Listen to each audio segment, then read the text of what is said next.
have that one friend who consistently hurts you, but you can't let go of that person. You find yourself keeping them around. If that is you, this video is for you. I remember I had two friends, and I used to call one of them my good side, and I'll call the other one my bad side. And why did I do that? Because my good side, I would say to myself, whenever I wanted to be serious and I wanted to do good, I wanted to be a good girl, let me put it that way, I would take my good side with me, because all she needed to do was give me the bombastic eye. You know that eye? That, are you? And I would sit up straight. But whenever I wanted to be unfiltered, raw, untethered, and just be by myself and do everything, I knew who to call. I'll call my bad side. I had two people in my bad side, but I had only one person in my good side. And so whenever I'm going to places, I know who, if I just want to be relaxed. But then I realized that my bad side, I actually, in fact, let me actually even say that I'm not actually friendly with any of the three right now. I'm actually not friendly with any of the three. I think my good side, maybe I became too bad for her, that she ran away, maybe, I don't know, but our relationship morphed or transformed to something else. But the other two, we actually ended up in fights, right? One of them was offended about something she thought I did and didn't give me the chance to explain it. And so I told her not to talk to me again. And the other one, we had a job that we were doing, and I felt like she was she belittled me. That was how I felt.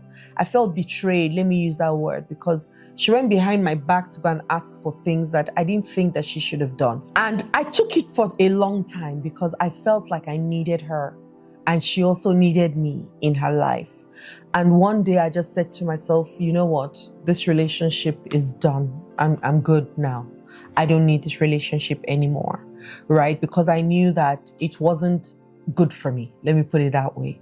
But initially, I didn't know how to tell them that some of the things that they did were not great, but I needed them, right? So because I needed them, I kept them on for so long until, I thought, I think we're good now.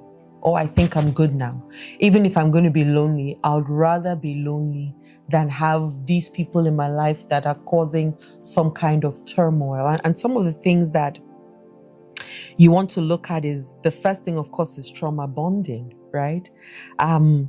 Trauma bonding is a big thing right now. And what is it? The way I describe it, or I explain it to myself, is your trauma, you have a trauma, I have a trauma that is similar, and we're bonded, right? And so we know we're not good for each other, but we stay with each other because why else not? And a lot of marriages is because of trauma bonding.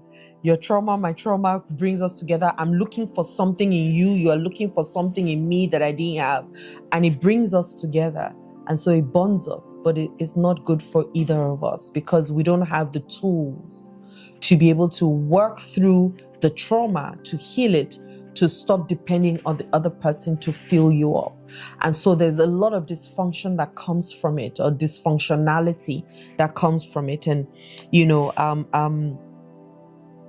you see constant crisis, you have constant emotional roller coasters, so you're consistently fighting. I have friends that said that when there's too much peace, they don't like it because they are used to war. So they will create fights so that they must fight, because why are we friends? Let's fight.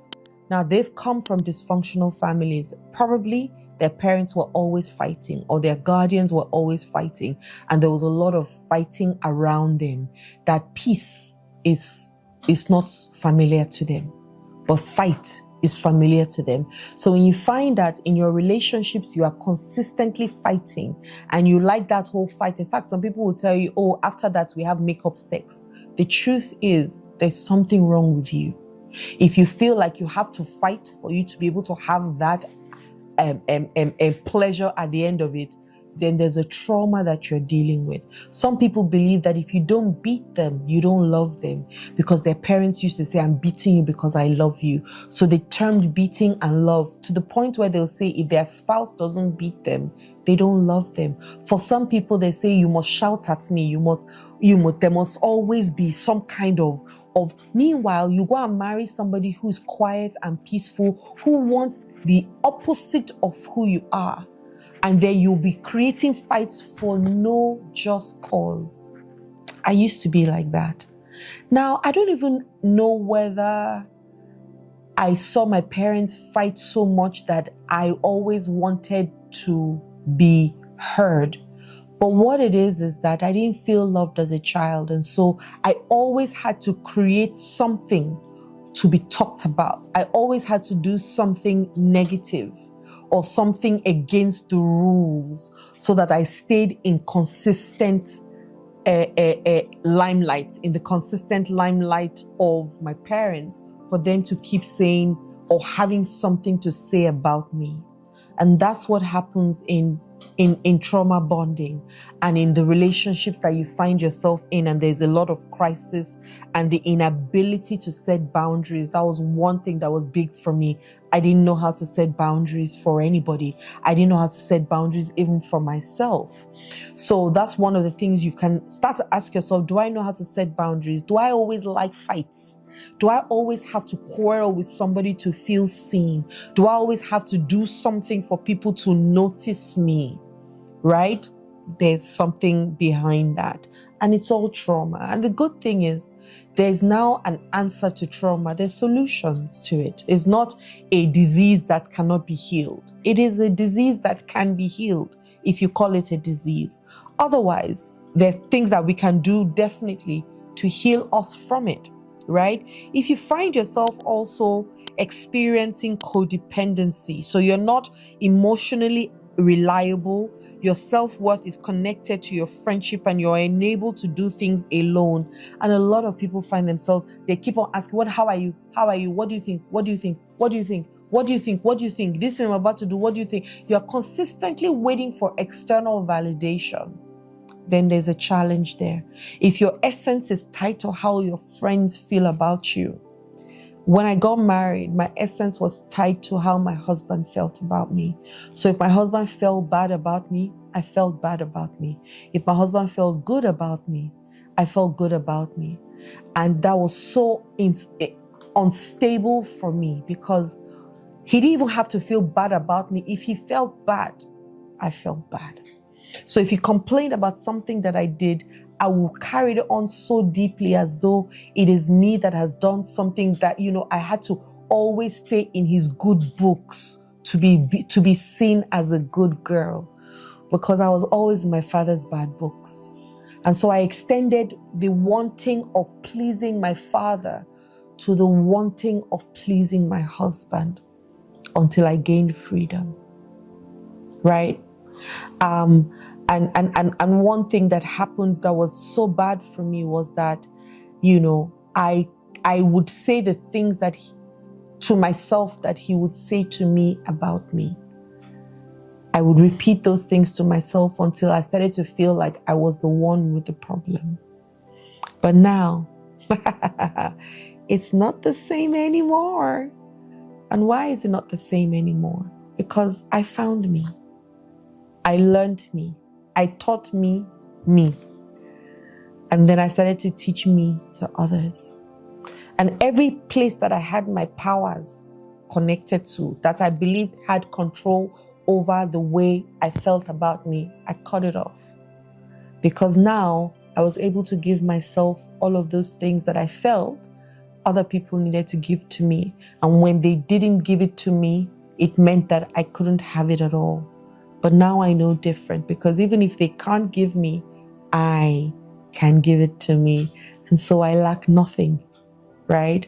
And so that's one of the things that happened in my relationship. You also find that there's also this fear. You're in constant fear that this person is going to leave me. So you want to keep pleasing them to stay with you.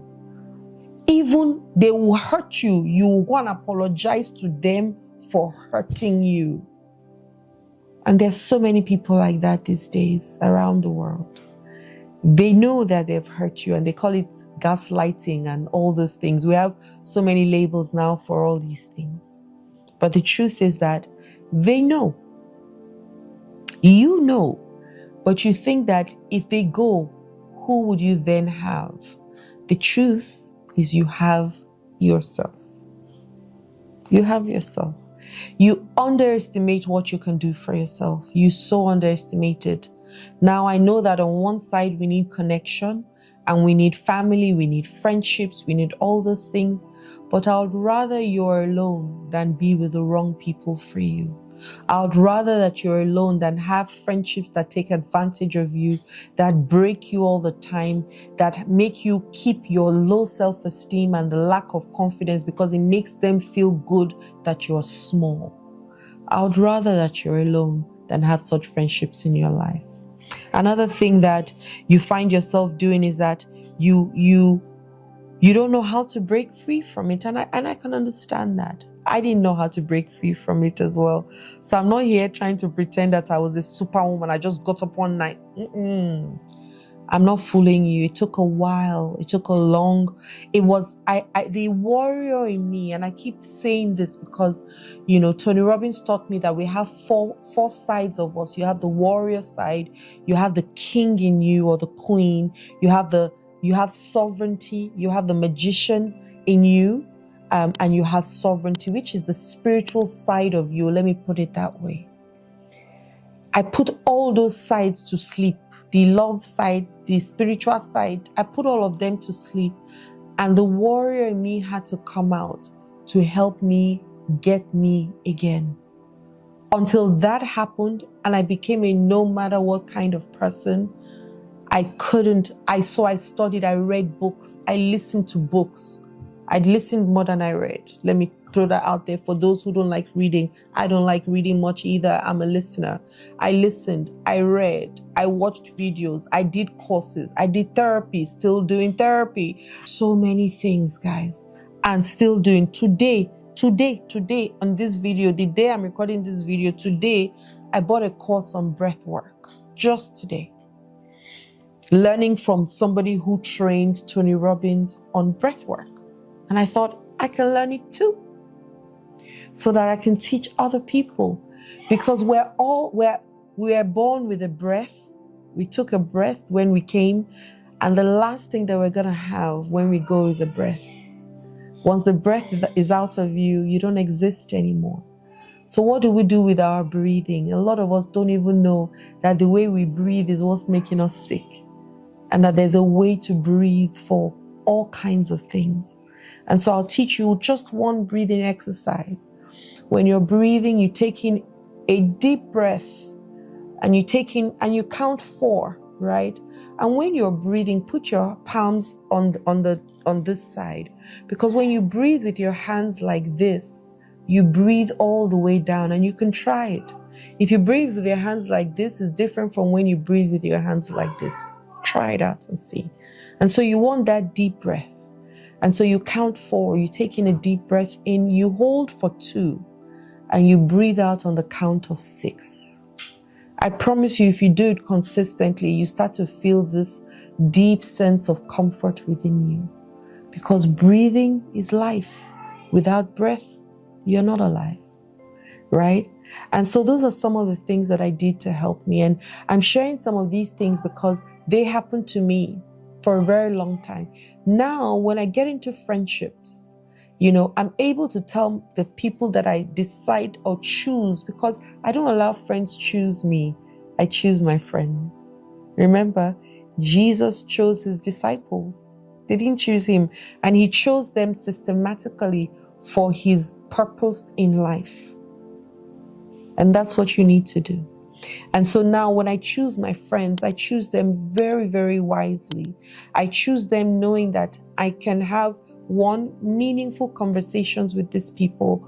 I can spend a lot of time with these people, and I don't mind them rubbing off on me, because the 5 people you spend time with, you have a high chance of becoming like them. So if I cannot become like you, or I don't see you as somebody I want to be like, I don't spend time with you. But that's my own choice. And that's because now I know that I would rather be alone than have friends that don't work for the person that I am and the journey that I'm on. So you can choose wisely, but you can only choose wisely by first choosing yourself. So reach out to us as well today, and let's help you through this journey so that you can first be your best friend, and then you can be a best friend to other people. And then you can attract the right people to you, because like attracts like. So your trauma will attract the people that have trauma like yours. And then all of you are inside a hole like crabs, waiting for who will come out first. And the truth is, no one can come out of there unless the most determined one.